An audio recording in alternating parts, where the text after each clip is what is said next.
মাননীয় প্রধানমন্ত্রী জনাব তারেক রহমান তিনি মালয়েশিয়া সফর শেষ করে ইতিমধ্যে চীন সফর করছেন এবং চীন সফরের মধ্য দিয়ে ভূ রাজনীতিক এবং অভ্যন্তরীণ রাজনৈতিক নানান রকমের প্রশ্ন এখন উঠে আসছে যে জনাব তারেক রহমান মানে বাংলাদেশ ইতিহাসের পরে একজন নবনির্বাচিত প্রধানমন্ত্রীর যে দেশে সফর করার কথা সেই সফরকে উপেক্ষা করে নতুন একটি বার্তা দিতে যাচ্ছেন, বার্তা দিয়েছেন, সেটা হচ্ছে যে আমাদের পার্শ্ববর্তী দেশ ভারত সফর ইতিমধ্যে যতগুলো নবনির্বাচিত প্রধানমন্ত্রী বা প্রেসিডেন্ট হিসেবে যারাই নিজেদের অবস্থান তৈরি করেছে তারাই কিন্তু পার্শ্ববর্তী দেশ ভারতে সফর করেছে প্রথম সফরটা। কিন্তু শহীদ প্রেসিডেন্ট জিয়াউর রহমানও তিনি পাকিস্তান সফর করেছিলেন এবং জনাব তারেক রহমান প্রথম সফর করলেন মালয়েশিয়া থেকে সরাসরি চীনের সফরে। এখন এই চীন সফরের মধ্য দিয়ে জনাব তারেক রহমান যে বার্তা দেওয়ার চেষ্টা করছেন বা যে বার্তা দিলেন, এই বার্তাটুকু আসলে কতটুকু বাংলাদেশের জন্য নিরাপত্তা বা কতটুকু বাংলাদেশের ভবিষ্যৎ কোন দিকে কোন পথে এগোচ্ছে, এই বিষয়গুলো নিয়ে সবাই এখন চিন্তিত। যে আসলে দেখুন, ছোট্ট একটা ভূমি বাংলাদেশ, দক্ষিণ এশিয়ার পূর্ব এশিয়ার এই অঞ্চলটাকে সারা বিশ্বের পরাশক্তি রাষ্ট্রগুলো এই ভূমিটার উপরে খুবই নজরদারির মধ্যে রাখেন বা নজরের ভিতরে রাখেন। খুবই গুরুত্বপূর্ণ একটা বিষয়, গুরুত্বপূর্ণ একটা জায়গা, কারণ এই জায়গাটুকু যে কন্ট্রোল করতে পারে সে দক্ষিণ এশিয়ার এই অঞ্চলটাকে সে নিয়ন্ত্রণ করতে পারবে। এর জন্য এই অঞ্চলের উপরে অর্থাৎ বাংলাদেশের এই ভূখণ্ডের উপরে পার্শ্ববর্তী দেশ ভারতের যেরকম তাদের একটা নজরদারি আছে, সেটা অভ্যন্তরীণ রাজনীতিক বলেন, সামরিক শক্তি বলেন, সকল দিক দিয়ে নিয়ন্ত্রণ করার চেষ্টা করে। অপরদিকে বিশ্বের পরাশক্তি রাষ্ট্র যুক্তরাষ্ট্র, তার সাথে বাংলাদেশের বিভিন্ন চুক্তি আছে, অর্থনৈতিক চুক্তি আছে, সামরিক চুক্তি আছে, বিভিন্ন চুক্তি আছে, তারাও এটাকে নিয়ন্ত্রণ করার চেষ্টা করে।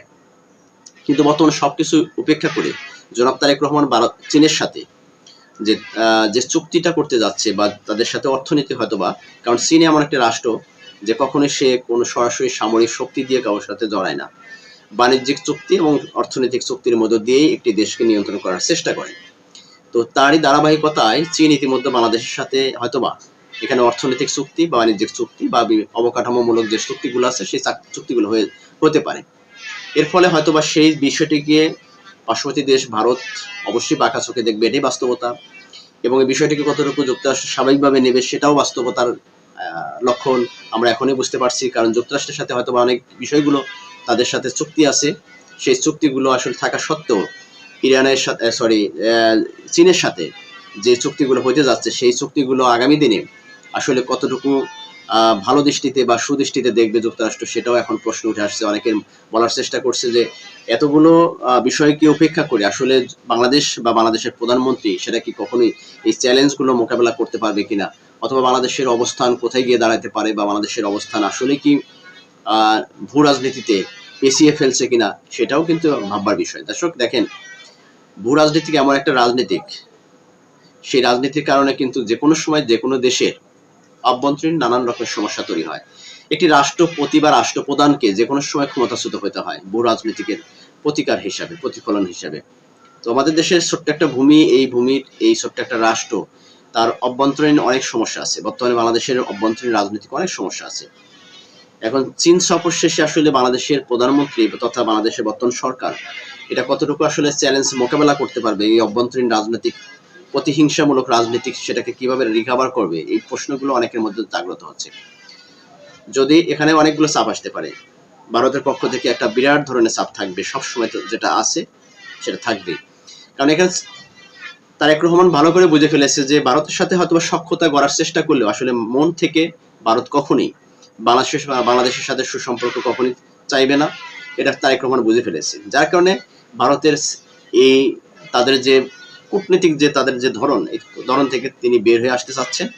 কিন্তু তিনি যে চীনের সাথে সখ্যতা গড়ার চেষ্টা করছেন, এটাকে কতটুকু আসলে যুক্তরাষ্ট্র ভালো দৃষ্টিতে দেখবে না খারাপ দৃষ্টিতে দেখবে, এই বিষয়টি নিয়েও কিন্তু এখন সবার মধ্যে আলোচনা চলছে যে তারেক রহমান কি আসলে চীনের সাথে সখ্যতা গড়তে গিয়ে যুক্তরাষ্ট্রের সাথে মানে তিক্ত সম্পর্ক দিকে যাচ্ছে কিনা, এই প্রশ্নগুলো অনেকে তোলার চেষ্টা করছে। যে একটা রাষ্ট্রের সাথে বাণিজ্যিক বা অবকাঠামোমূলক যে সমস্ত চুক্তিগুলো আছে, অর্থনৈতিক চুক্তিগুলো আছে, এগুলো করতে গিয়ে আবার পরাশক্তি রাষ্ট্র যুক্তরাষ্ট্রের প্রতিহিংসার শিকার হতে হয় কিনা, সেটাও কিন্তু ভাববার বিষয়। কারণ দেখুন, যুক্তরাষ্ট্রের সাথে সারা ওয়ার্ল্ড, যুক্তরাষ্ট্র যেখানে অর্থনৈতিক কন্ট্রোল করে, নিয়ন্ত্রণ করে, তো আমাদের দেশগুলো তো আসলে পরনির্ভরশীল দেশ এবং ঋণগ্রস্ত একটি দেশ। সেক্ষেত্রে যুক্তরাষ্ট্র বাংলাদেশকে আসলে আগামী দিনে মানে কোন জায়গায় রাখবে, কোন অবস্থানে রাখবে সেটা নির্ধারণ করবে যুক্তরাষ্ট্র। তবে এই মুহূর্তে যেটা মনে হচ্ছে যে আসলে যুক্তরাষ্ট্রের সাথে বাংলাদেশের যে কূটনৈতিক সম্পর্ক, এটা কিছুটা তিক্ততার দিকেই অগ্রসর হচ্ছে।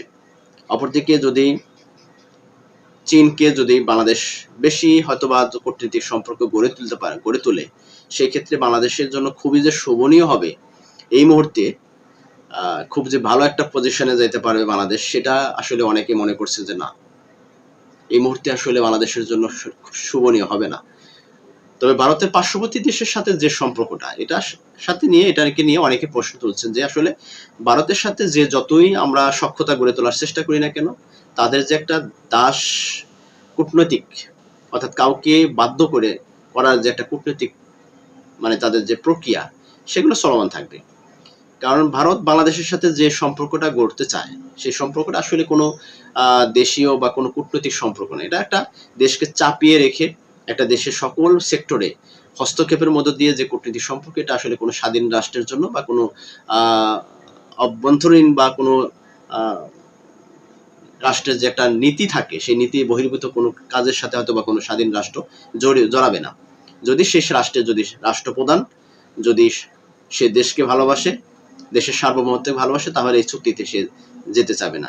যেটা হয়তো ভারত তার একটা নির্দিষ্ট একটা দলের মধ্য দিয়ে সেটা দীর্ঘদিন যাবৎ তার কিন্তু সেই উদ্দেশ্য বা সেই যে কূটনীতিক যে তার যে চিরাচরিত যে কূটনীতিক সম্পর্ক, সেই সম্পর্কগুলো কিন্তু সে সেটা চালু রেখেছে। এখন বর্তমান যে সরকারের সাথে হয়তো ভারতের সাথে সম্পর্ক খুবই খারাপ। আগামী দিনে আসলে এই ভারত এবং যুক্তরাষ্ট্র মতন পরাশক্তি রাষ্ট্রগুলোকে উপেক্ষা করে চীনের সাথে সম্পর্কটা বাংলাদেশের জন্য কতটুকু শোভনীয়, কতটুকু আসলে নিরাপত্তা, সেগুলো নিয়ে এখন প্রশ্ন। দর্শক, আপনারা কি মনে করছেন যে এই বিষয়ে? যদি আপনাদের মতামত থাকে অবশ্যই কমেন্টসে করে যাবেন। ধন্যবাদ সকলকে, ভালো থাকবেন, সুস্থ থাকবেন। আল্লাহ হাফেজ। আসসালামু আলাইকুম ওয়া রাহমাতুল্লাহি ওয়া বারাকাতুহু।